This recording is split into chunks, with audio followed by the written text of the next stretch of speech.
Well, hello, and welcome to Chapter 11. This will be the last chapter, the last subject that we cover for your sophomore year here in U.S. History 1 and it covers the American Civil War. And what I've done is I've split it into two parts. So we'll do part one of the Civil War, take us up roughly to 1863, and then we'll do part two so that you're not overwhelmed on a test. So what I need you to do is to get this out here. I shared this with you in your Google Classroom account. It says, well, you see it, Chapter 11 Study Guide, the Civil War through 1862. The first topic is the Southern Plan for Victory. So get that out, and then we'll go over that here. Cover some of it today. And I wanted to show you some things. The Civil War was a war unlike others. There had been the tactics had been for since Napoleon, almost 80 years, was to line your men up en masse, shoulder to shoulder, move forward, use artillery to try and soften up an area, what's called a feu d'enfant, and then soften up an area on the other side of the enemy, and then move en masse using that firepower, a mass of men to go forward. And in the days of the flintlock, where it took maybe you could get 2 aim shots off in a minute, that worked.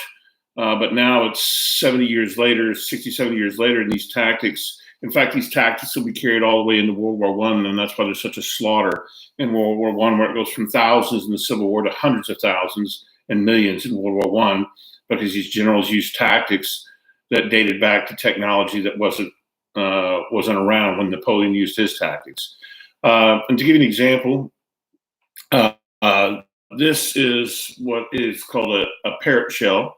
I think I showed some of y'all this earlier when we first started this. But this would have been a fuse here. And then the shell itself would have been about this long, filled with powder. And the fuse is designed to detonate at a certain time. So this thing didn't hit the ground and blow up. This thing is flying through the air. And then when the fuse detonates, it blows up here and then rains shrapnel down like this. This is a piece of shrapnel, rains shrapnel down at 2,000 feet a second on people below. So very deadly weapons. So this is actually from a different shell. This is from what's called a shot shell, and you can see what was the bottom of a cannonball that looks something like, it would be just like a round ball. But again, these things moving at 2,000 feet a second and detonating in the air were very deadly. And so this is actually from the Battle of Fredericksburg in 1862, which we'll cover. This item here was recovered from the battlefield at Gettysburg. That was in 1863. And then the typical rifle weapon, you had 2 types of bullets that were used.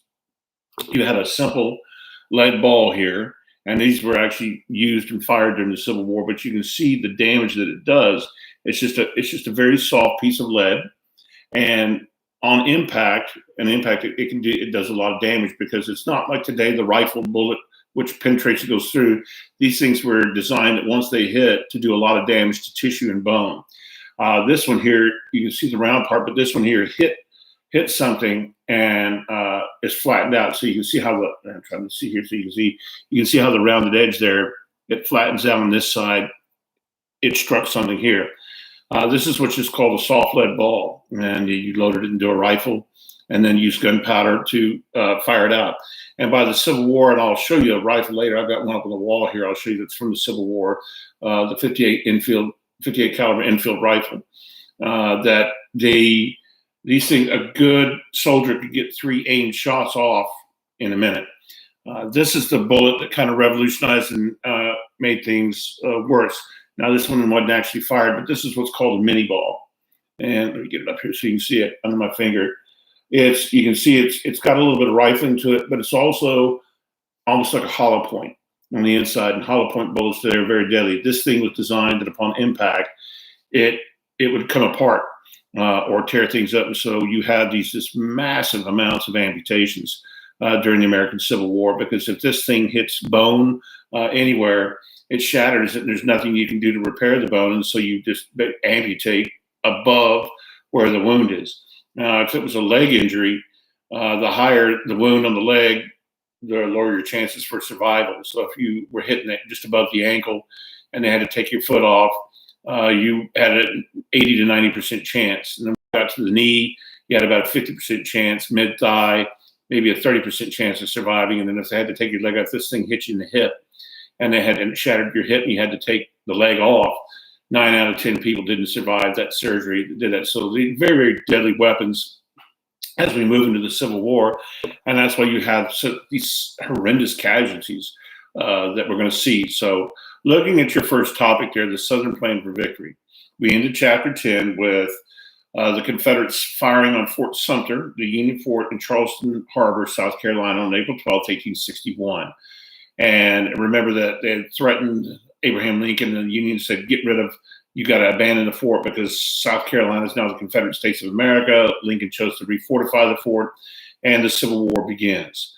Now, there are two schools of thought here with this. There was a Southern Plan for Victory, and there was a Union Plan for Victory, and we're going to look at both those here in just a second. If you look at just basically demographics, the South is outnumbered manpower-wise 4-1. So for every one Southern soldier that can fight, the Union has 4. Again, let's get these terms correct. When I say the Union, I'm referring to the North and the United States. When I say the Confederacy, I'm referring to the South or the Southern armies, those states that had left the Union. And so the South, going into this thing, knew that going toe-to-toe with the Union probably wasn't a good idea and that they couldn't win. One is because that the North had one, more manpower, and then two, the North had more industry and factories to be able to produce munitions and weapons to fight a war. The other thing that the South didn't have a Navy. All the ships belonged to the Union and were federal property, and so there was no Navy per se that the South could use to fight and defend Southern ports. The other thing, and so with the fact that the South had no Navy, was outnumbered 4-1, and had one factory that could produce weapons and munitions, and that was a place called the Tredegar Iron Works in Richmond, Virginia. And so everything is stacked against the South, and the view up north as this thing begins is this thing will be over 90 days. This isn't going to last. This isn't going to last long, and they're going to learn real quick when we get to this that that's not the case. But let's look at number one, the topic there, the Southern Plan for Victory. The South knew that it couldn't go toe-to-toe with the North, so what did they do? They said, here's what we want to do. We know we can't go out there and go head-on, one-on-one with them on a consistent basis and expect to have success. However, if we can draw this thing out and drag this war out, people will get tired ahead and get tired of war. And remember at this time that most people hadn't traveled more than 50 miles from where they lived. If you watch the video that I sent you, they make that statement there that most of these guys that fought had never been more than 20 miles from home. And so understanding how big the United States was, or where people live in different cultures, it just wasn't they didn't grasp that. And so the South knew that people in Massachusetts who had never strayed and been down south probably didn't care about Alabama, Mississippi, or Georgia. And so the whole plan is drag the war out, stretch it out, make it ugly, make it terrible, where the people up north are going to say, we're done. We're done fighting with this war. So the South's plan was for a war of attrition to make people tired of the war. And then at some point, when the time was right, and they didn't know when that time was going to be, win a victory somewhere and then sue for peace and break off and form their own Confederate States of America. Again, this is nothing new. There have been the different times in American history where the Albany Plan of Union, the Dominion, other areas, like we're just going to regionalize, we're going to break off and form our own little country because it's in our interest to do that. You even see that even today on bumper stickers on trucks with the Texas state logo. It says secede, and that Texas can go be its own little nation. It didn't work well for us the first time. We ended up $10 million in debt after 9 years from 1836 to 1845. So that's the Southern Plan for Victory. The Northern Plan for Victory is much more strategic because they know they have the advantage of military might. And so if you look at your sheet there, you're going to see the 4 points of what's known as the Anaconda Plan. Now, there was a movie that came out in the 90s called Anaconda, and if you don't know what an anaconda is, it's a giant snake. And what it does is it catches its prey and squeezes it to death, suffocates it, and then eats it. By the way, if you've never seen that movie, it's a pretty bad movie, but this snake eats like 5 or 6 people in 2 hours. It's amazing. Something that big has that kind of appetite. But when when we test on this, there's a very high probability I'm going to ask you what were the 4 points of parts of the Anaconda Plan. So let's make sure we get these down. Again, remember what's an anaconda? It's a snake. And so what we're going to look at here, and I'm going to try to do this my best here is a picture of the Confederacy as after it's left the Union. Pretty much Texas is over here. But the Anaconda Plan, point one is that the United States Navy would use a naval blockade of all southern ports. So in other words, going all the way around here in the Gulf of Mexico, all the way across to Texas, the U.S. Navy would blockade all southern ports right here from Virginia all the way to the Gulf of Mexico. There'd be a naval blockade of southern states.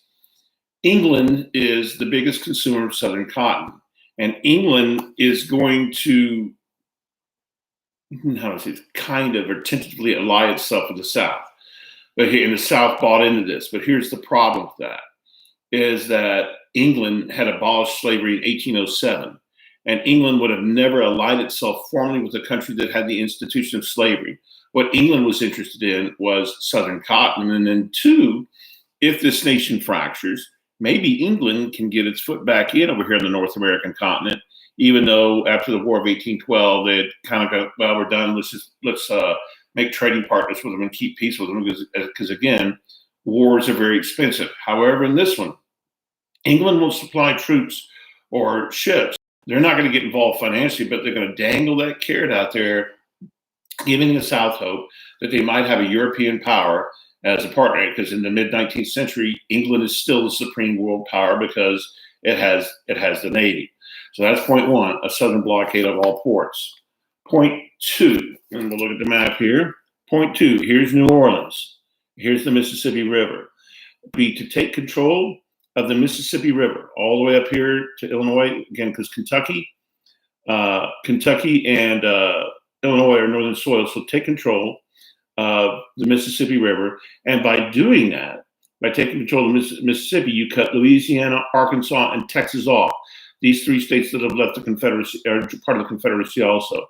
So by cutting the Mississippi River off, Arkansas, Louisiana, and Texas, which is right here, are now cut off and not part of the Union. You isolate them. When the war started, 11 states will have left the Union: Texas, Arkansas, Louisiana, Tennessee, Mississippi, Alabama, Florida, South Carolina, North Carolina, and Virginia. Now, at this time, what is now the state of West Virginia was part of Virginia. And in 1863, those 63 counties that were anti-slavery were going to break off and form what we know now today as the state of West Virginia. But when the Civil War began, what is now West Virginia was part of Virginia. Four other states that don't leave the Union, that are slaveholding states that stay in the Union, are Delaware, Maryland, Kentucky, and Missouri. Those are slave states, but they do not join the Confederacy and secede from the Union. So we have point one and point two. Point one, a naval blockade of all southern ports, preventing anything coming in from England, anything that might financially help the South. Point two, take control of the Mississippi River, so capture New Orleans and take control of the Mississippi. Point three would be to, right here, strike at the heart of the Confederacy, which was right here. I'm doing this with the map. Right there.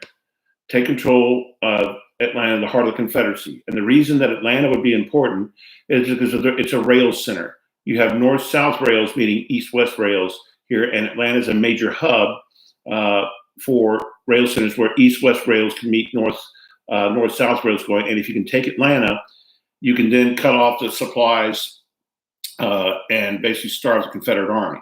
So point three, strike at the heart of the Confederacy and take the city of Atlanta. And because of the rail center there, that you can cut the Confederacy or you can starve the Confederacy.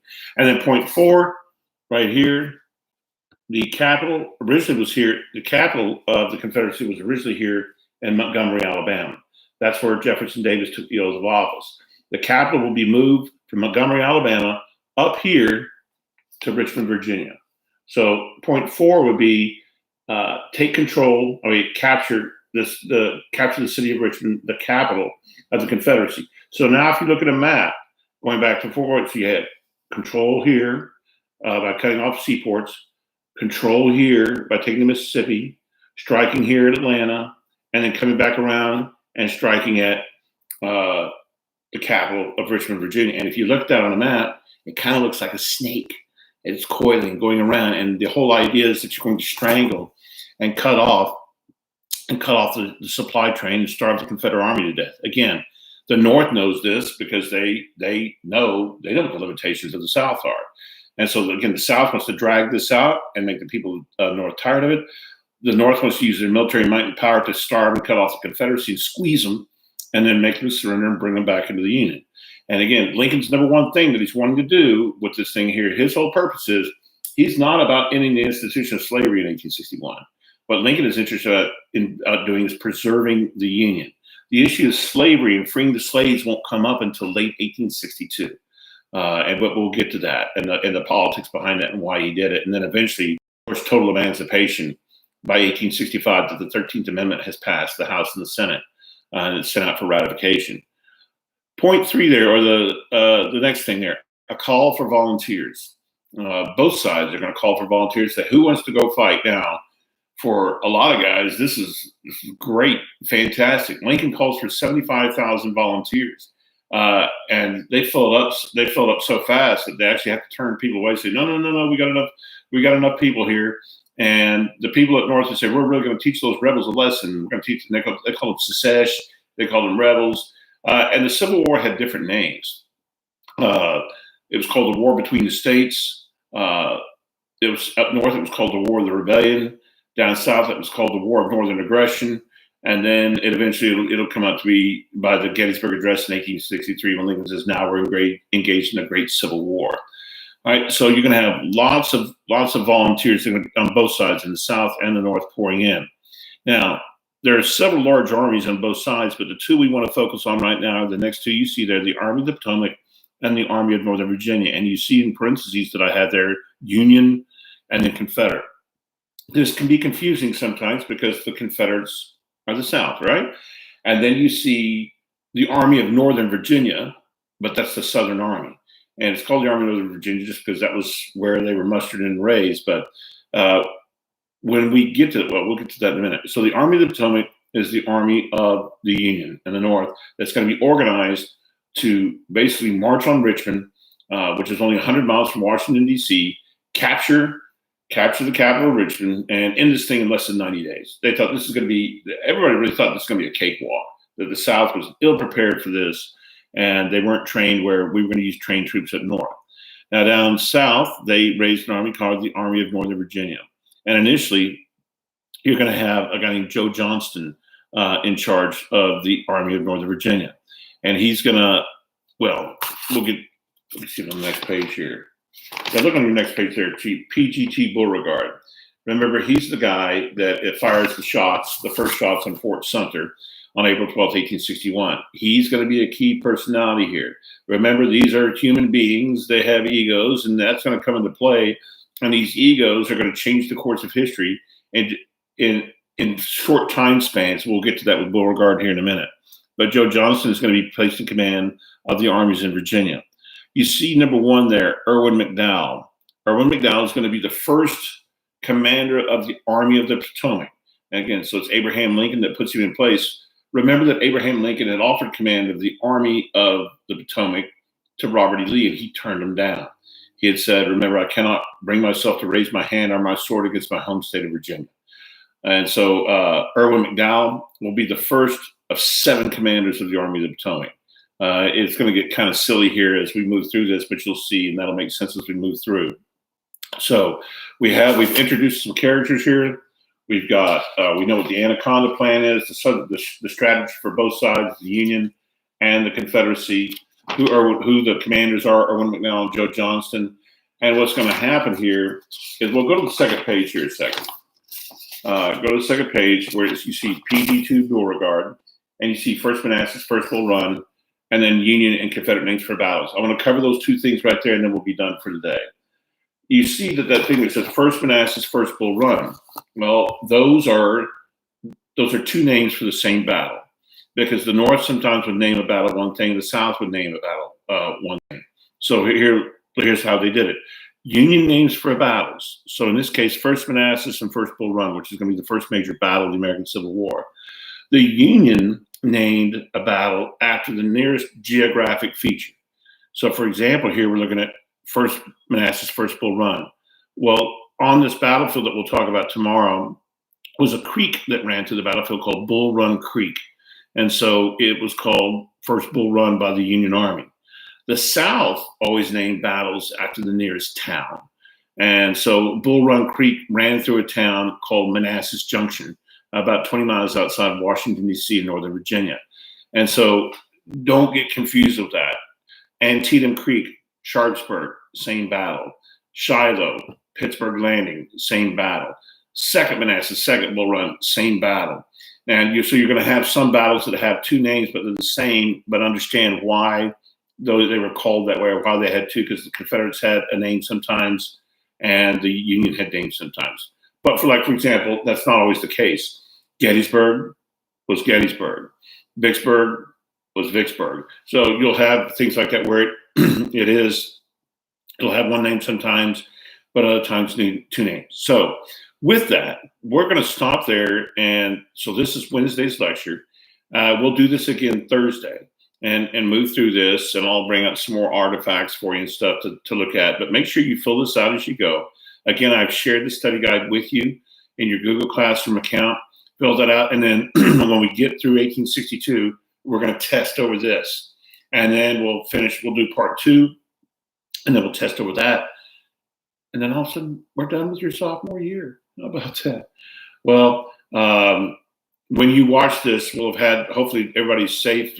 I'm taping this on Tuesday. There's supposed to be some bad storms tonight. It was last night. It scared me. So scared my dogs too. Oh, she's not even here. My audience left. She must have got bored. So I hope when you see this, it finds all of you all safe. And again, miss all you guys. Hope you've had a great weekend. And we will talk soon. Again, I'll be on Zoom from 12:30 to 1:20 if you have questions on Wednesday. Again, Thursday we don't meet, but then I'll be back on Friday. So I hope this finds you well. Good luck. Email me with any questions, and miss you guys. Take care.